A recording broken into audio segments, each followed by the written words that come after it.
Hey, and welcome to Lemon Drops, brought to you by the Smokeylemon crew. Well, we're talking branding, marketing, and everything in between. So grab a coffee, sit back, and let's drop in. Welcome to our next instalment of Lemon Drops, of course, here in our podcast studio.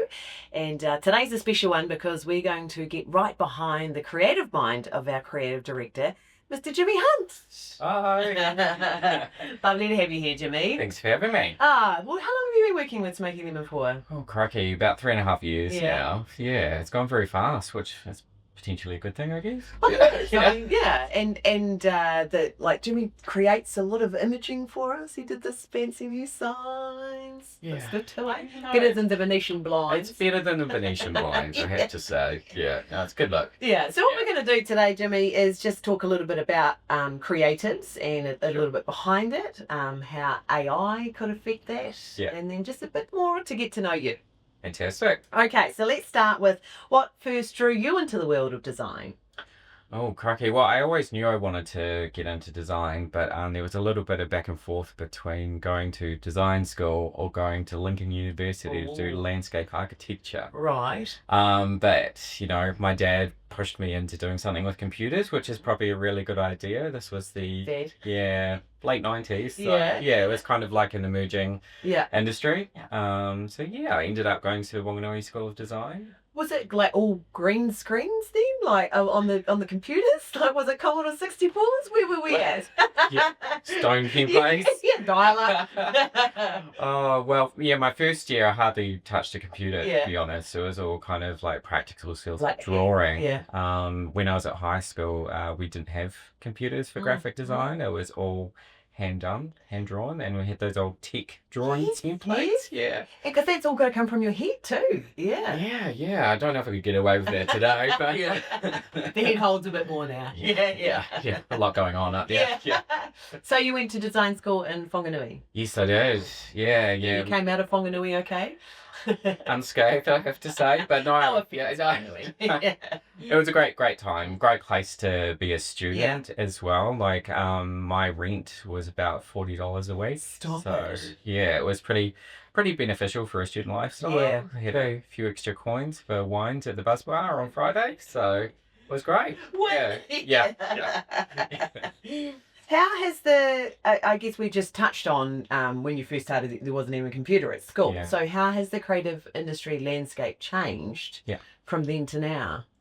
Well, it's changing and developing all the time. I think in the last 12 months, it's changed rapidly with the introduction of AI into a lot of our software. And so I guess a lot of it is helping us streamline what we do for our clients and helping us charge less, which is only a benefit for them.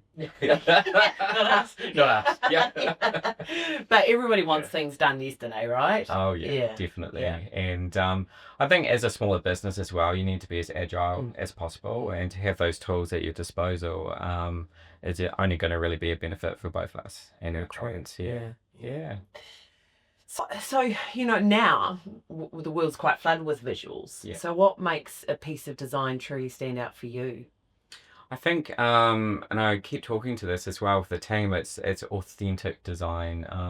There's a lot of design out there, and I think coming out of other businesses as well, that sort of design for design's sake. Where we at Smokeylemon really like to hold true to our client's voice and make sure that it's something that they're comfortable with and that they're really proud of, rather than doing something that we're just doing it because we think it's cool. We can do that in our own time. We can. So our mantra is basically producing a lot of work that really resonates with our client base. Which an example of that is one of our clients recently. We had to design a new logo for them, and their son had done up like the bones of it. And then you were able to take that and turn it into a piece. No, definitely. And I actually really enjoy those kinds of projects. So, because you actually get the input from the client at grassroots level as well.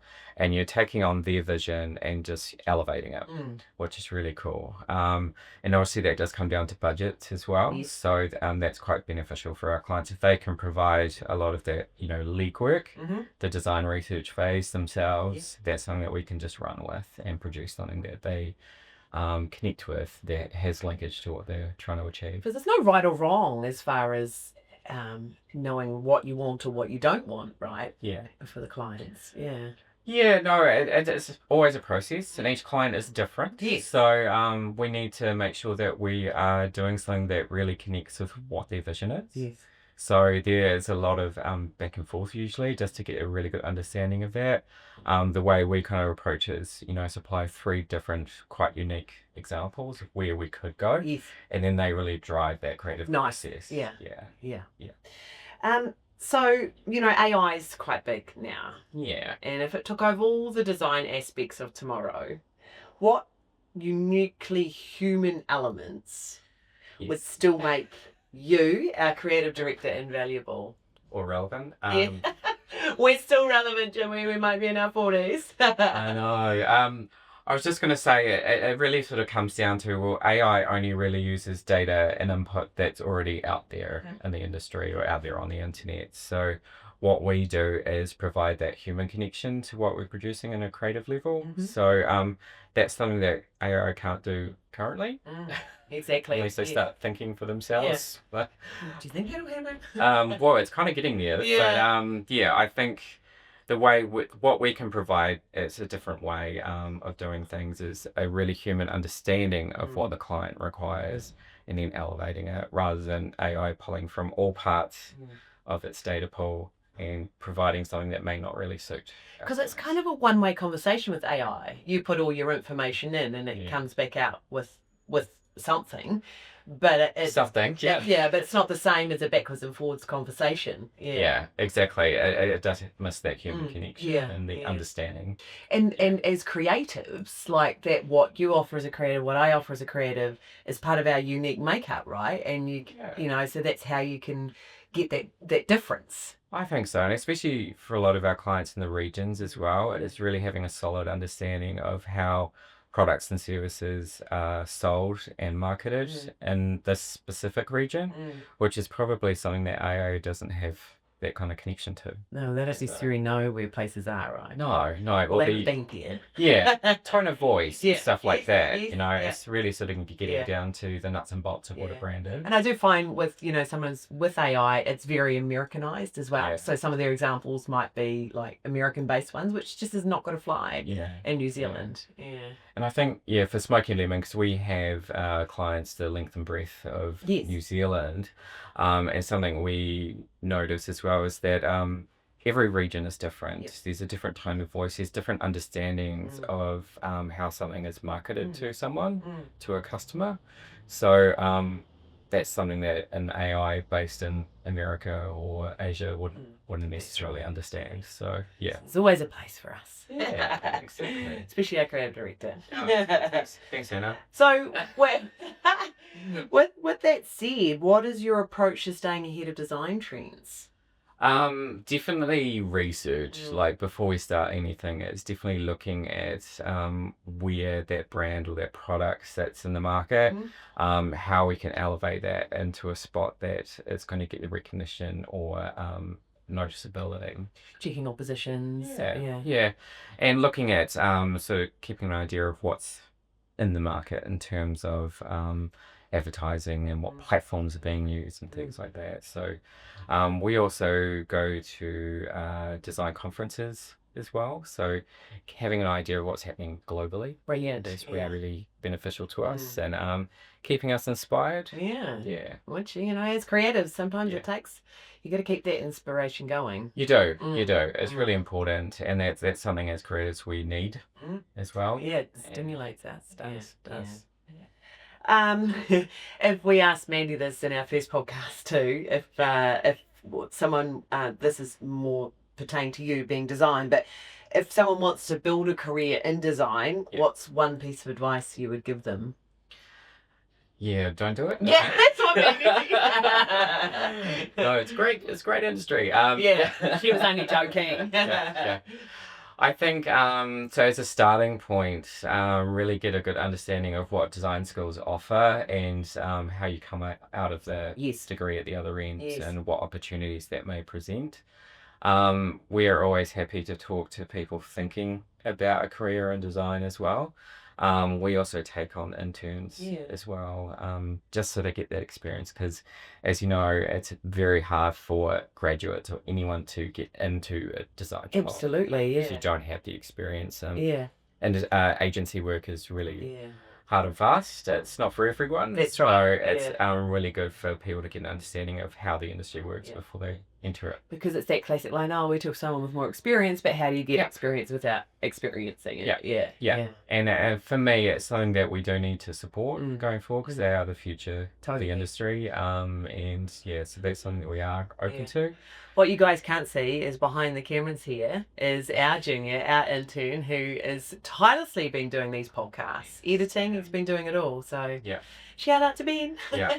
Anything we throw at him, you know, wiping down trade stands, Taking down one of their stalls. taking out one of their stalls. He's been great. He's a Yeah. trooper. Yeah. He probably won't edit that bit out either. No, cool. All right, so let's just do some rapid kind of questions, Yeah. like 3 apps you couldn't live without. TikTok. You love TikTok. You knew that I know I'm too old for TikTok, but it's something that we're using Yes. as an agency to help promote our clients. It gets a lot of views. Mm. It's a great source of inspiration as well to see what's currently trending. And actually, you can get like down a bit of a scrolling rabbit warren with Oh yeah, the stuff you see. TikTok hole. Yeah. I do that for hours on Yeah, end. yeah. And the other couple, I would have to say YouTube is Yes. in the source of inspiration and education. Mm. It's been fantastic for me to, as we expand our services, to really understand how things can be put together. Like if you need a little bit of education on Yes. something, it's really Yes. good just to pull that in. You can learn something in like 30 seconds. You can, yeah. And then apply it to what you're doing.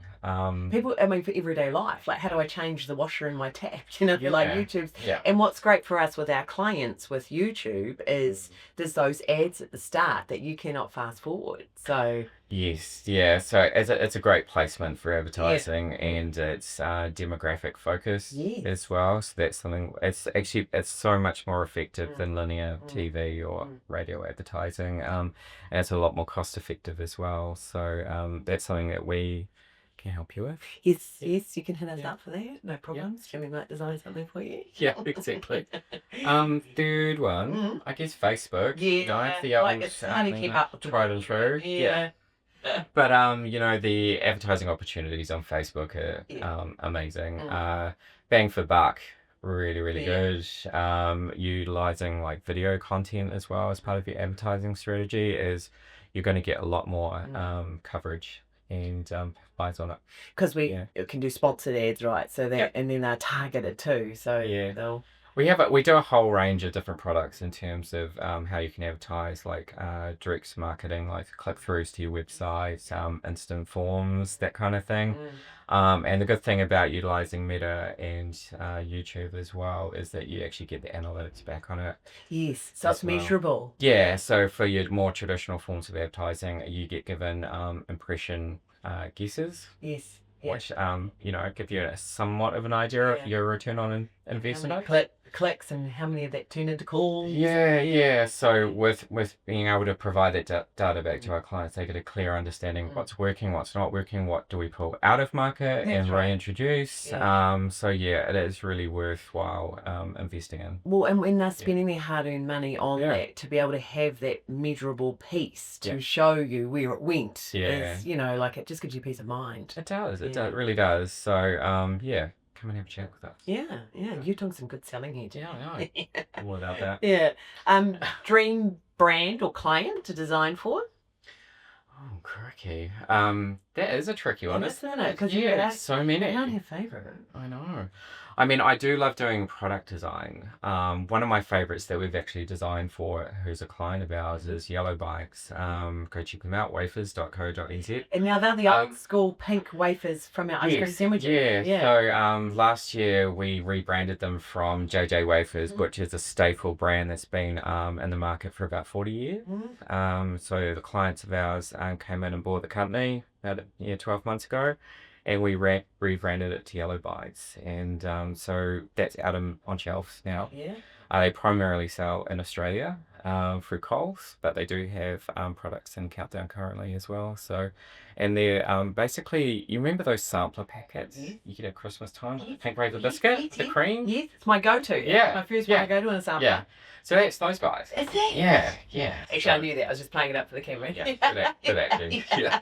But that's little interesting bits of fun facts, isn't it? It is, yeah. They're one of our great clients, and the product and the design work we're doing with it is so much fun. And there's so much scope to do with it as well. So they're looking at product development as well. So more kind of higher end products will be coming to market later in the year. So that's something we can have a look at and talk about. Brilliant. Yeah, we'll do a bit of showcase so you guys can see the. We can do some taste bites. Mukbang or something, whatever. Is that what they call it? What? Ian, is that correct? Mukbang. Mukbang. It's correct. Okay. Yeah. Oh, he's nodding. Yeah. Can't see him, but he is. Yeah. What would you be doing if you weren't in creative design? Yeah, tricky question, eh? Landscape art. Yeah, well, I did get accepted into Lincoln University for landscape architecture, and gardening is something I do a lot on the weekends. If you haven't, seen on my Facebook and Instagram reels. Jimmy is like, he's a monstera jungle. Yeah. They are taking over my house in Tauranga in Auckland, but I do love a good gardening weekend and just getting everything looking tidy and there's something about your hands in the soil and it's that connection with earth and the ground. Very grounding. Yeah. Shall we say? Exactly. Yeah. Okay, we did. Awesome.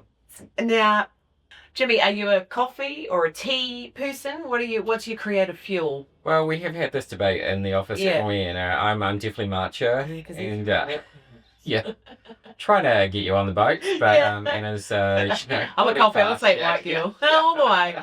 So what is it? So matcha's a powder, right? Yeah. It's basically ground green tea. So it's very good for you. Yeah, it's good for your stomach, good for your brain, that kind of stuff. It's healthy, right? Why are you looking at me like that? Best piece of creative advice you've ever received? Yeah, interesting. Research, I think is definitely the starting point. So researching the brand, the opposition, all of the above, market, tone of voice, all that kind of stuff. Get a really good deep understanding of what the brand is before you even start designing. It's really more of an emotive feel you get from a brand. I think there's a lot of wasted time when you just jump straight into something and start designing. You need to have that solid base, that solid, really root understanding beforehand. What it is and what they're trying to achieve. Which is cost effective more that way too, right? I think so. Yeah. Okay, final question. Design brief or design freedom, which is scarier? Probably design freedom, which you just talked about. I have constantly.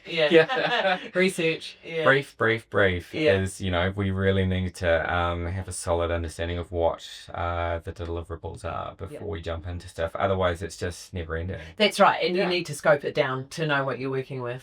I mean, outside of work, design freedom is awesome because you can just do what you want, and it's self-gratification, I guess. But with designing in a commercial sense, definitely brief. Like outside of work, if you were like designing an invite for a friend's wedding or something, like you'd probably still want a brief, right? What are your colours? Yes. What do you design for your outside work? Your garden? My garden. No, I mean, I've done little prints and things like that for home just to fill spaces for my wall. But that's something you need time for.